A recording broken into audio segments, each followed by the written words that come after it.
Looks like we're live. Um, it's Brian with the Unstuck Sessions. I'm back with another live stream slash podcast. On today's episode, we're going to talk about the pivot. Basically, what are you prepared to do?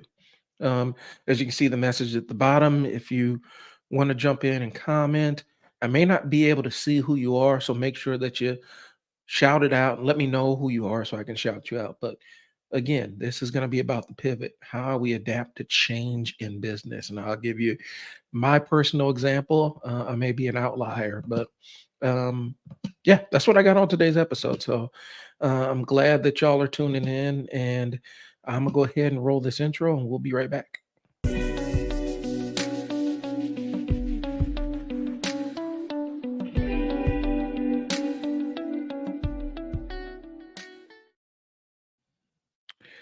So we're back with Unstuck Sessions. So today's episode, we're going to talk about the pivot. What are you prepared to do?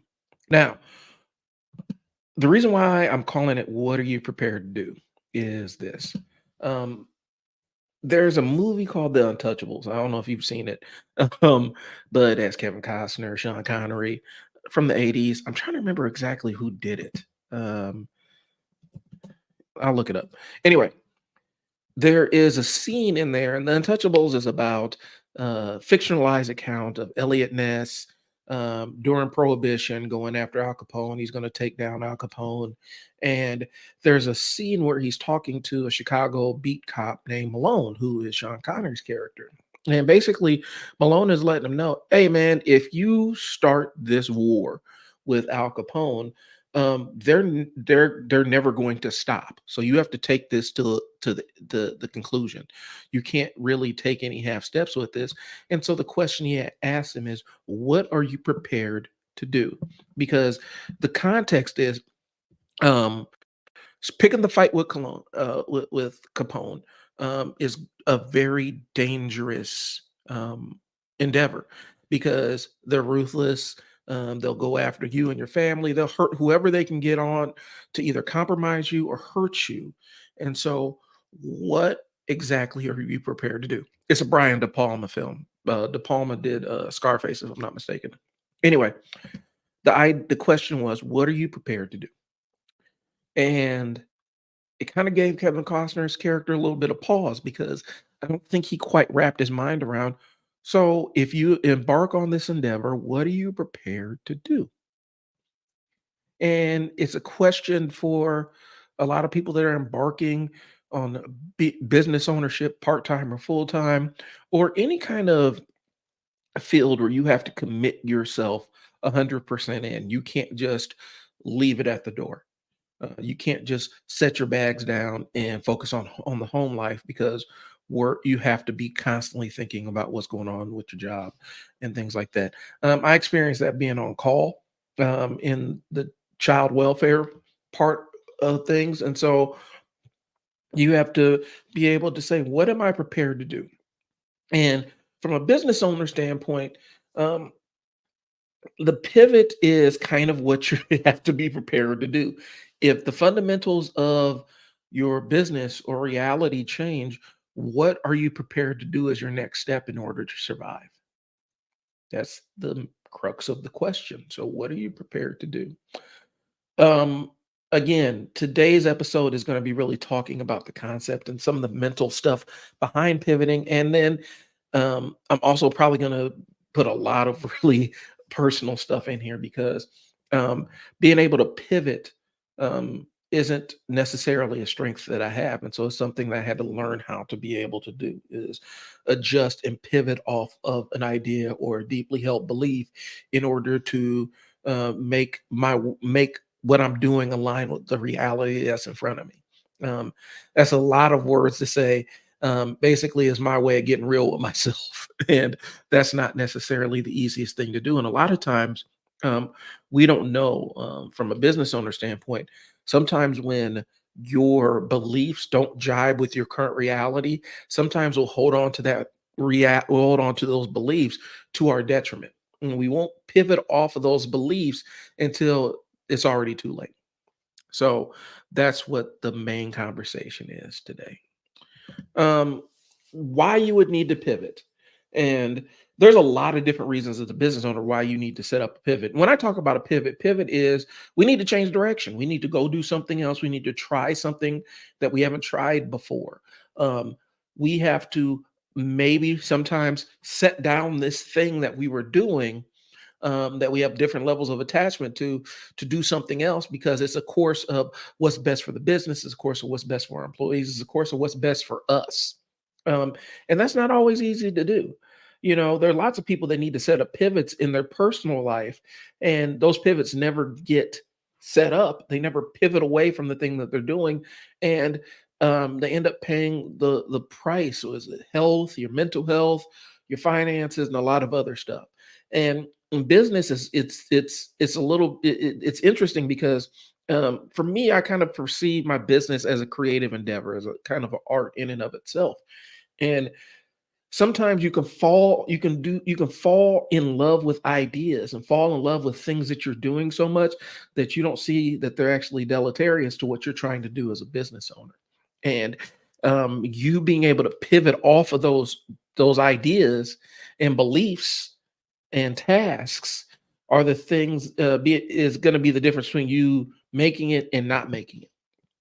So for me personally, the pivot is not easy at all. And it's not easy for anybody. I don't want to minimize anybody's experience with it, but specifically for me, pivoting off of something isn't easy. Those that know me personally or follow this channel, I don't make any secrets of my ADHD brain, and I'll get into a little bit the gory details of it. The subtype I have was initially when I first got diagnosed, it was primarily inattentive, which means tend to I tend to daydream. Um, my mind wanders far. So my ADHD isn't fidgety, fidgety, fidgety. Some days it is, but more days than not, it manifests as I am sitting there and my mind is like a broken radio or broken television or a TV with a broken search function where it's flipping through channel after channel after channel after channel after channel until I land on a thought or idea that I can latch onto for a while. And sometimes that while becomes a hyper focus, and I'm almost obsessed with this concept. Last night, I did it to my actually hyper focused on my family last night, and my daughter even pointed out what was going on about a topic where my mind latches onto a topic, and I just cannot let go of it. And so the and without getting into too clinical, because I don't want to do that. Um, Looking into it, the subtype I had was also it could also potentially, in further research and all this other stuff, there's a level where there's some kind of connection where it could be autistic. And so I just haven't officially got the diagnosis for it, but I've done the informal stuff, and yeah, I do check a lot of those boxes too. Uh, but anyway, my ADHD makes it very difficult for me to focus in on any one thing. Or the other side of it is makes it very difficult for me to stop focusing on this one thing. Failure is one of them. Words, picking the right words. I will replay conversations or things that I've said 1,000 different times because I'm like, if I can think of a more artful way to say this or make my point, I will obsess about that. And you know, overthinking my communication, or sometimes not thinking about my communication enough. So there's lots of different layers to this thing. But specifically as it relates to the pivot, um, it makes it very hard. Change is very difficult to the point where um, depending on the scope of the change or what I'm changing or what I'm pivoting away from and pivoting towards, it can absolutely put me in a state where I can't process anything after that point. Like it happens, and my mind cannot process any further anything. It's a weird sense of burnout where my brain is absolutely like fried from any level of communication. All those communication centers just seem to shut down, and I can't process any new information. I can't communicate any new information. I just kind of that's it, and I just check out. My social battery is drained just like that.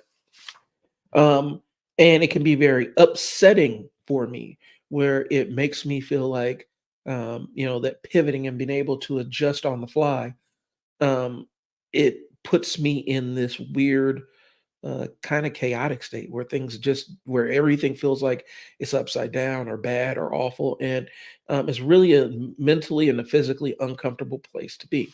Now, the places I've worked before where I had to deal with crisis situations, it was like a different thing. Like I fall into a different mind state when dealing with a crisis situation because I'm just kind of flowing along with what's happening. This kid's in a I'm talking about from a sense of working, managing group homes and stuff, or doing family sport. This person, this kid, this adult is in a state of crisis. What do we need to do next? And what do we need to do next? And what do we need to do next?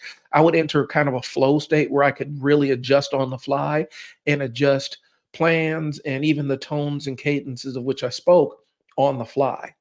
And it was a different kind of thing. And it's almost like, um, it almost happened in a different part of my brain. And I don't know the science behind it, but it almost felt like that level of change where I had to constantly be adjusting to new circumstances to keep people safe.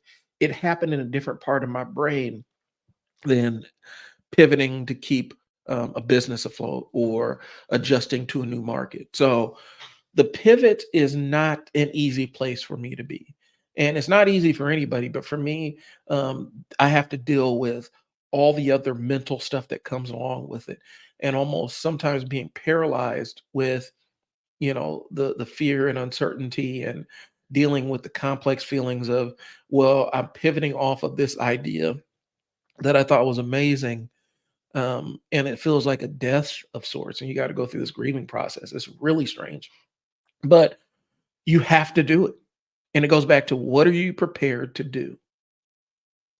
What are you prepared to do to see this dream that you have of business ownership, um, really survive? I know that we can't. I know that, on social media you can get flagged, for talking about it, but I'll go ahead and roll the dice.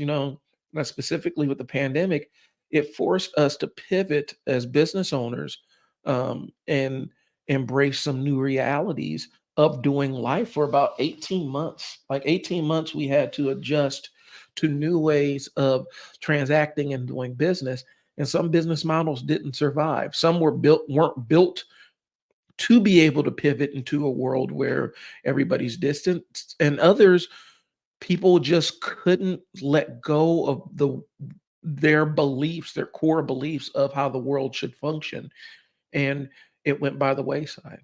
Um, I know specifically, one of the networking groups I was in, vice president of, and I just can, like, in my mentally, I'll be honest with you, a pandemic happened and I had so much stuff going on. It was hard to stay mentally connected. But one of the big challenges was nobody wanted to do online meetings. Nobody wanted to meet on Zoom. There's like maybe two of us, two or three of us, that were fine with meeting virtually because that was we were already taking virtual meetings, and so it wasn't that big of a deal to do Zoom meetings and stuff like that. But a lot of people, that ended up becoming the thing where they're like, well, if I got to do a Zoom meeting, I ain't doing this, and they completely checked out. They weren't able to pivot off of that. And, after the pandemic, they weren't able to adapt the capability to do virtual meetings into their workflow. And, for better or worse, they're still pre-pandemic doing things the way they were doing it before the world stopped for 18 months. But as a result, that networking group died because people were like, well, if we don't meet face to face, I don't want to do this at all. And that's fine, but it can't be that way for everybody else. Not everybody else felt comfortable coming out. Some people had, immune compromised relatives. Some people had immune compromised themselves, and so it wasn't necessarily safe for them to go out and do that. And so I'm saying all that to say this. A lot of times people hold on to old ways of doing things, and you end up locking into it so much that you never open yourself up to new ways of doing things because that feels like a betrayal of what you came up to believe. And that's a challenge. I guess the internal challenge of the pivot. That's the scary part about pivoting as a business owner. Um, you know, sometimes you have to sit down and say, okay, this is something that's core to me. This is a core belief to me, something I hold dearly and something I hold tight, something that I perceived about my business that I believe to the depths of my soul. And am I willing to walk away from it because the reality of the world changed? Some people can, some people can't. That's the difficulty, and the pandemic forced everybody to pivot, forced a lot of business owners to pivot off of business models that they had a lot of success with. They had to learn how to adapt those business models, and some didn't. Some weren't able to. Sometimes it was just a matter of this business cannot function in an environment such as this for 18 months. And other times it was people weren't willing to make the alterations to what they thought their business was to something new. So that's what it is. There's a number of other reasons why people need to set up a pivot. The market changes. The thing that was your advantage or your unique selling proposition is no longer unique. And so you have to adjust and find new ways to survive in the new market. Technological advances, technology changes up some things. And so if you're a service business or a business that required the world to be one way, if technology changes the fundamentals of the planet, you're not ready to adapt to it. Either you got to really maximize your current audience that still is living in that old world, or you're going to have to update things. And of course, like environmental things, like, of course, that pandemic that rolled through. Um, but understanding that sometimes you do need to make that move, and it's ugly and it's not comfortable, but it's a necessary thing. Um, Couple of successful business pivots I can think of off the top of my head. The biggest one that comes to my mind is the entire Amazon pivot, where they started out just as an online bookseller, and they've kind of pivoted into being a department store for everything.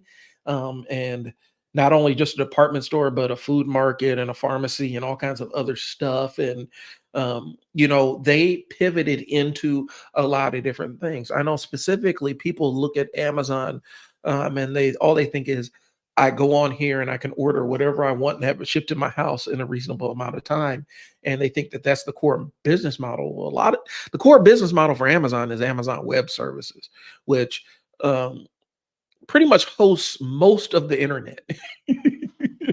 Most online commerce and stuff, and digital video delivery and stuff flows through Amazon in one way or another. Even like Netflix, what servers do you think the videos are hosted on when you stream them? So Amazon Web Services was the pivot, and that's what allowed them to essentially hijack the world. Take over every aspect of everything that you see on a daily basis. That allowed that allowed them to occur. They had to pivot from being an online bookseller and pivot online bookstore, where they would deliver the books to your house, and they had to embrace all of this other new stuff that was coming in and all these new opportunities. Um, Another pivot was Netflix. Netflix made a hard pivot.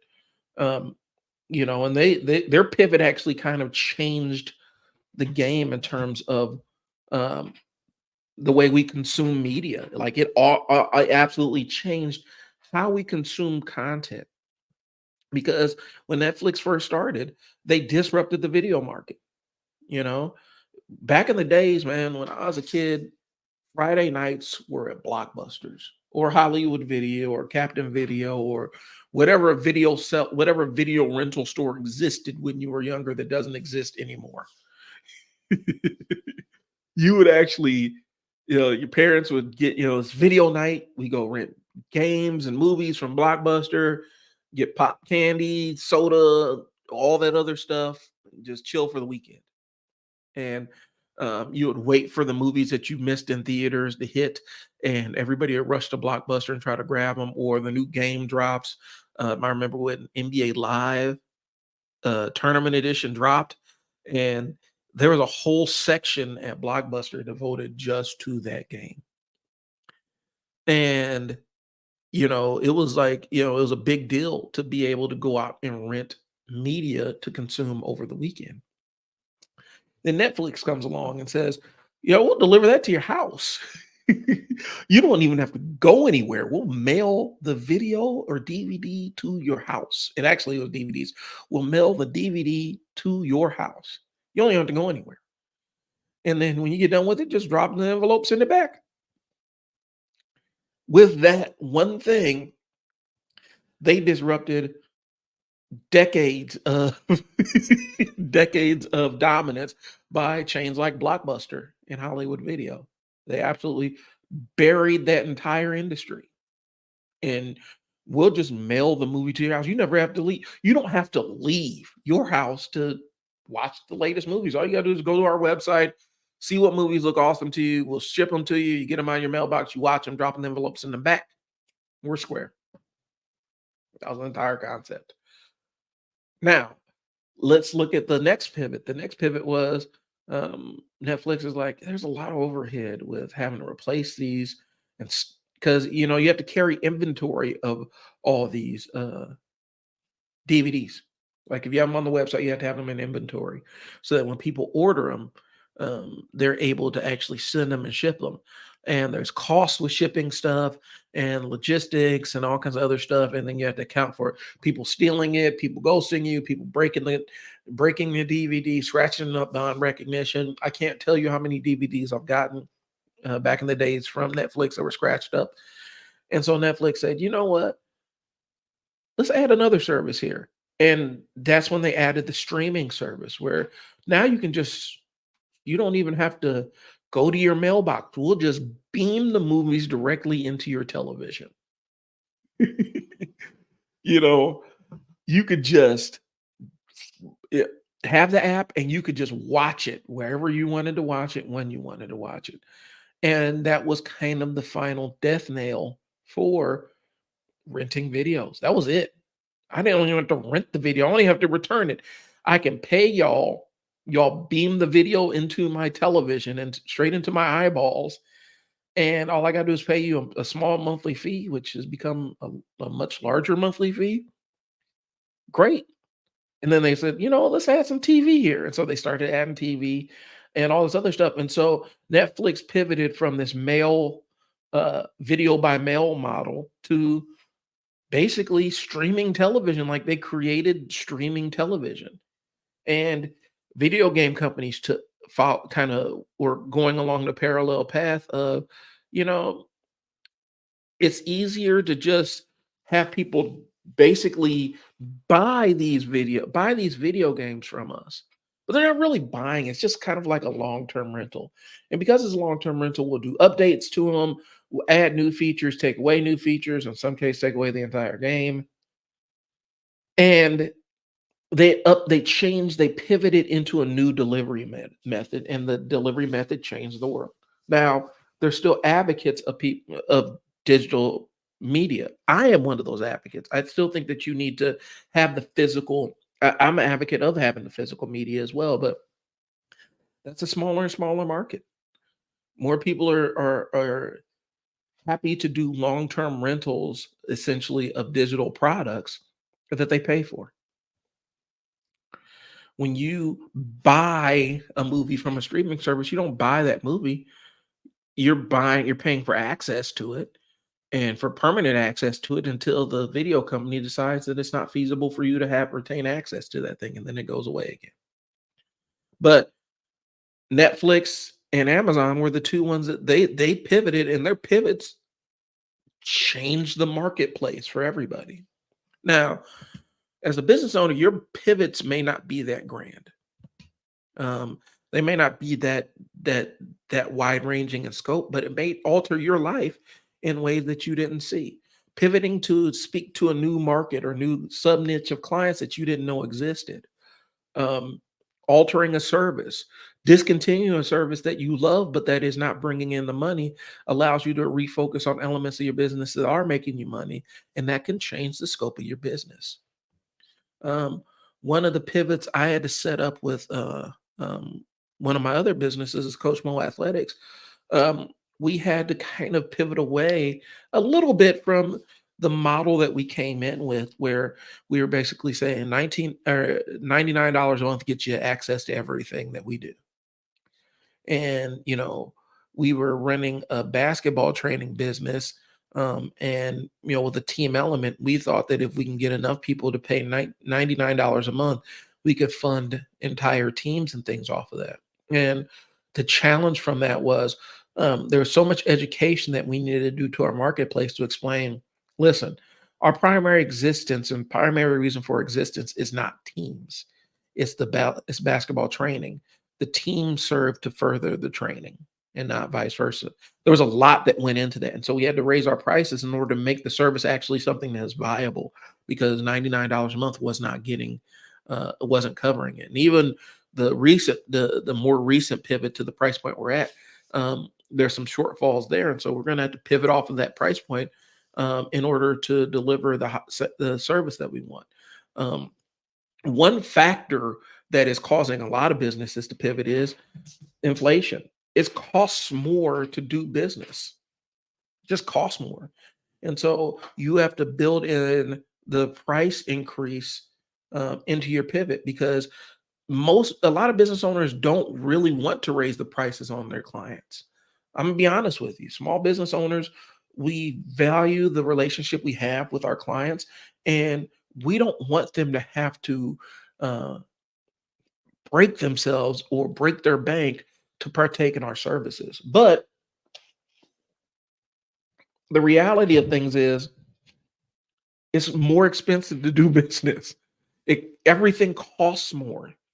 Um, because we're not only getting hit with inflation from the service and buying materials and providing materials, we're also getting hit with inflation just like everybody else at the gas pump, grocery store, and everything else. So we have to build those costs in, because a lot of these small business owners, they don't really want to change up the pricing, but the economy will kind of force you to pivot off of,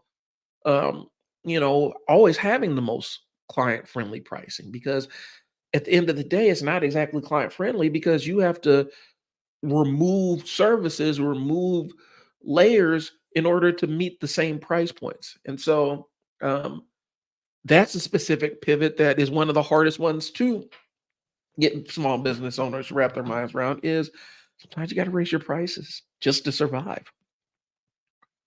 So anyway, I talked about Netflix and I talked about Amazon and how they set up their pivot. And those are the two most notable ones. Like, those are the two most notable ones in my mind. But there's a lot of other times where business had to change the way they did business. And in doing that, they kind of changed the way that everybody interacts with, a specific industry. So the mental framework preparing for that business pivot. For me, my mental framework is quieting the anxiety monster in my brain. And sometimes the crippling self-doubt that says this thing's going to fail, and dealing with the sadness of, um, this idea that I thought was great isn't so great, and I need to move away from it and embrace something else. Um, for other business owners, it may be different. There's going to be logistical things you have to change. There's going to be things that you have to prep your employees for. You may have to buy new machinery. You may have to change a vendor, buy new products, or learn how to do things in a new way. And so these are some of the mental things you have to do, is basically making a checklist of everything that you think is going to be impacted by the pivot, and having a plan for it. Because that's how I would do it. And sitting there, and that's what I've done, is sit there and kind of analyze, okay, if we change this, if I cast this stone out into the lake, where did the ripples collide? Where did the ripples go? Okay, I need to track where all those ripples intersect and have a plan, and understand this is what I'm going to do when these ripples intersect like this. So that's the best way I can describe it. Um, Resilience, adaptability, and open-mindedness are things that you're going to have to learn to embrace to a degree. And again, it's a tough gig because perseverance is sometimes that's what separates people that are successful in their endeavors um, from people who aren't, because you're able to persevere against what society's telling you, against what sometimes the market's even telling you, and you're able to endure and grow and grind through all the things that are telling you that you're wrong to be proven right. And so sometimes that can be a problem in and of itself because your perseverance can really lead to just not really being connected to the reality of what you're experiencing. I would liken it to I'm going to open, Blockbuster against all odds saying we are going to reopen with the exact same business model. We're going to reopen all of our stores, the exact same business model. People can come and rent videos and movies from us and not adjusting to the fact that there's a lot of people that don't have a DVD player or VCR in their house anymore. But by God, they're going to come out and do it. That's the challenge. You have to be able to see the world for as it is and decide, is my perseverance just stubbornness? Where I'm going to do this thing regardless of what the planet is actually telling me, what the universe is actually saying, or am I going to do this thing to spite reality? Or am I doing this because I have a set goal in my mind and I know if I meet this goal, I will be vindicated through my decision making? It's a very difficult process. And it's probably a little bit beyond the scope of this live stream here because that's a very personal process. You have to determine whether your perseverance is actually being bullheaded and whether it's actually serving you. And that's a personal decision that you can have. Uh, Um, and open-mindedness. And I here's the thing with the open-mindedness, yeah, sometimes that helps. Other times it can be a barrier because when you're so open-minded that you think you're willing to try anything, then that means you won't commit to any one thing. And you don't really have a firm belief underpinning what your actions are. They're just kind of dictated and flow based on any number of changeable circumstances that may be permanent or temporary. You have to have some kind of intellectual or moral anchor to what your actions are.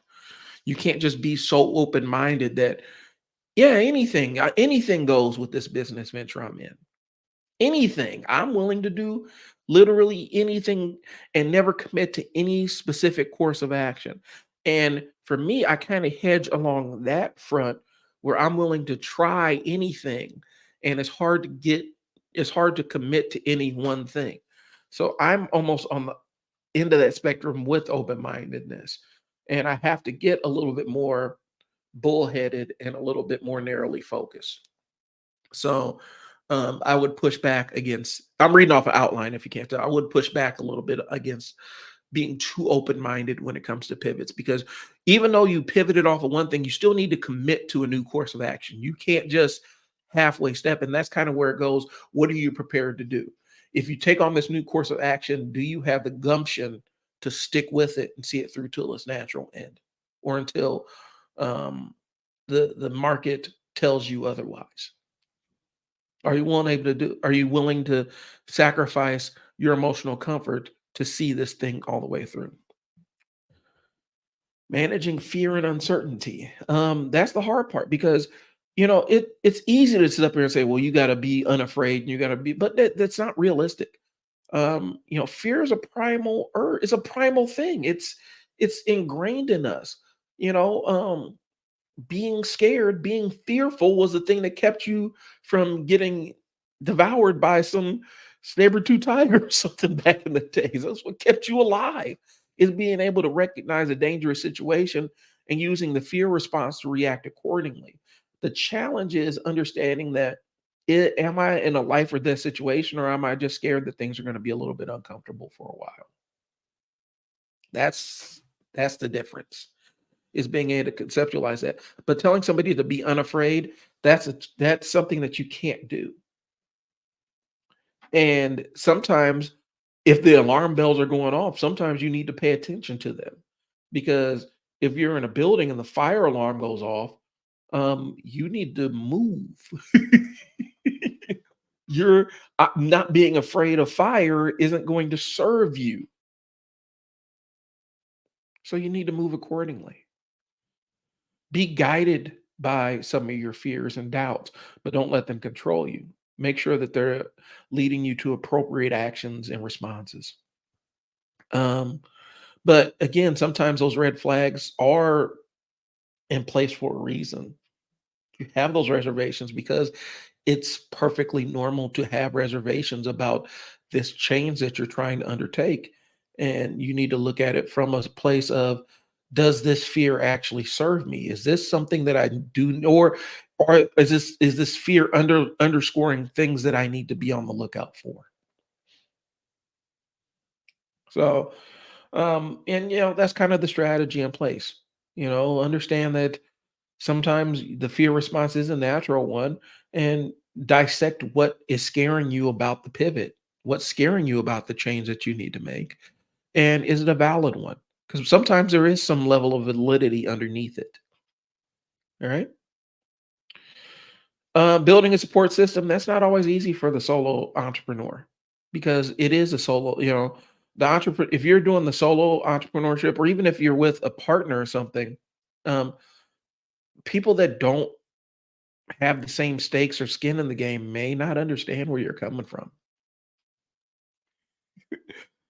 I can tell you that um, in the business owner world, sometimes it's different talking to people that where they're not where they have a job, and they're, as long as they show up on a day-to-day basis and do what they're supposed to do, their checks are pretty much guaranteed.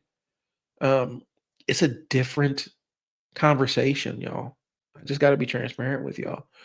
And so sometimes you may not always have the support system.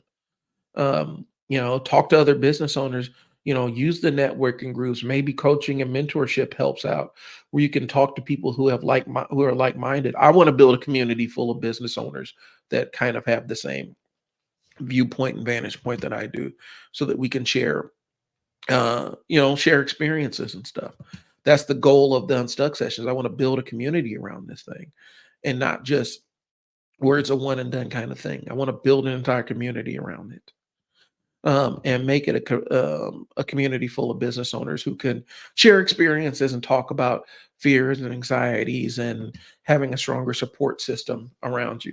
But it's not always realistic to assume that there's going to be a support system, and sometimes you have to leverage the support systems you have while understanding that they may not understand the exact context of how you're looking at it or what your fear comes from. So, you got to find mentors and peers in the space and lean on them and be able to talk to them about some things. We talked about developing a plan and stuff.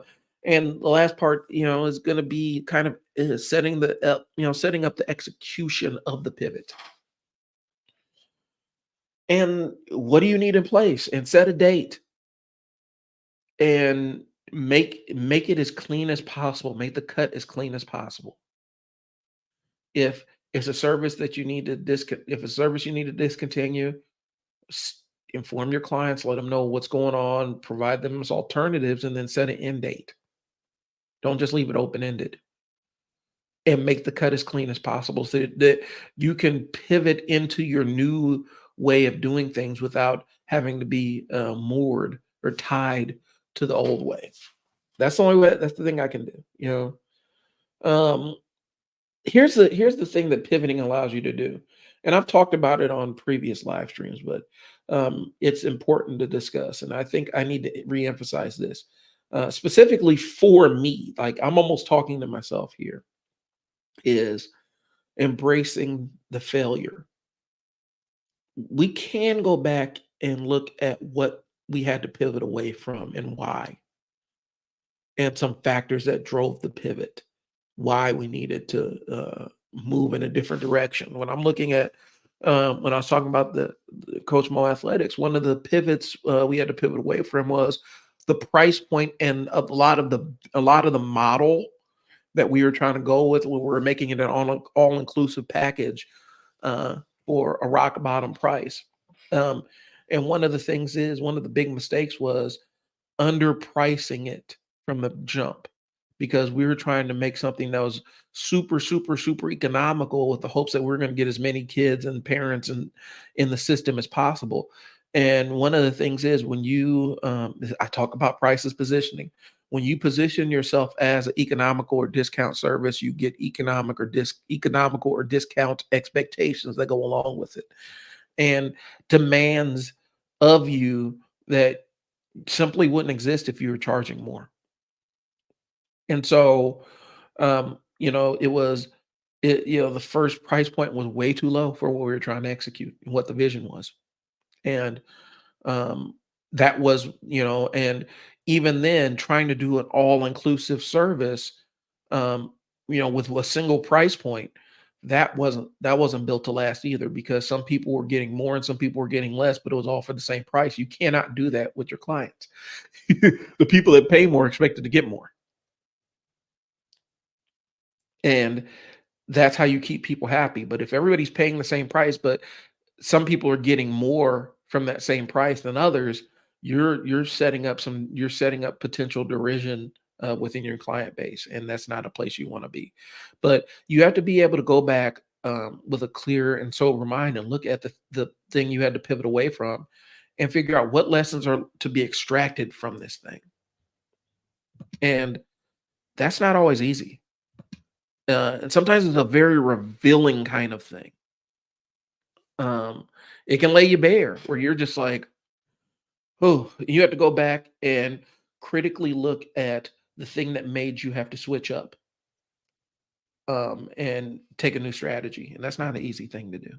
Like I said, it's it's not the easiest thing to do, and it can lead to other things going on, but at the same time, it's a very necessary thing because you need to autopsy the things that the strategies, maybe failure isn't the word, but the strategies that weren't successful.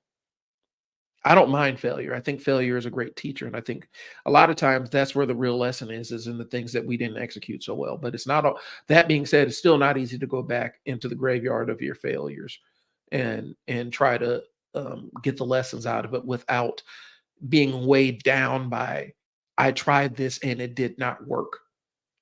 I hope that makes sense to you. So, closing thoughts. The pivot is super necessary, and with all that, and I've kind of hinted towards it. With I sell words, I'm still going to be taking uh, clients. I still have clients that I serve. Um, but the pivot I want to set up is build making I sell words and all the related properties and the unstuck sessions.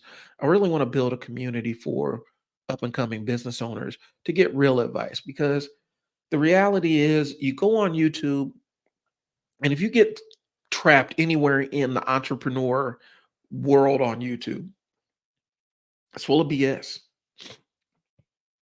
full of people trying to sell you coaching programs or, you know, and it's not even a slight against because some of the coaching programs are really good. So I don't want to disparage that. But you get a lot of people who are trying to sell you things and concepts that they have not tested out themselves. They've only seen other people do, and they feel like they can duplicate it. Or you get so inundated with success story after success story after success story that nobody's ever really clear and transparent about things that they did that didn't work. And you don't really get that real perspective. So you can go online and find people that, well, I got into flipping things on Amazon, and they tell you how great it is and how they created the life that they wanted for themselves. But they don't tell you about the other side of it is basements full of inventory, things that they bought that they can't resell. you know, the accounting, sometimes it can be an accounting nightmare. Arbitrage is not easy. And you have to really be on top of your game with the books, and it ends up becoming a full-time gig. Some people aren't really transparent about that. They treat it like it's something that you can just do in your part time. But if you're trying to make a full time income by doing retail arbitrage, which is basically buying something at one price and selling it somewhere else at another price, that's a full time gig if you want to make a full time income off of it. And it's a full time commitment too, because you still have to be able to source your inventory and constantly be on top of winning the Amazon buy box, which is getting harder and harder to do. So YouTube is full of these different places, full of these success stories, but they don't have enough failure stories. They don't have enough stories about things that didn't work. And so I want to create a place where, we embrace uncertainty and we talk about what do you do when you don't feel 100% sure about what your next step is with business? What do you do?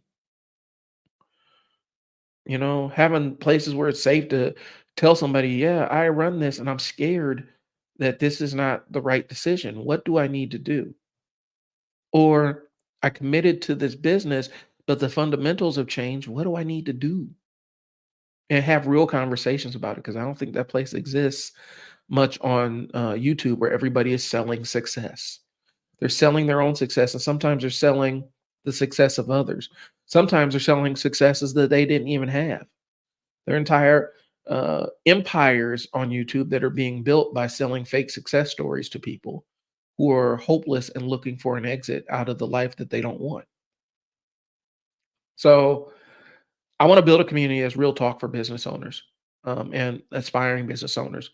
And so that's what the goal of the Unstuck sessions is. And, maybe be a coach, mentor, ally, friend, whatever you want to title my involvement to people that are up and coming.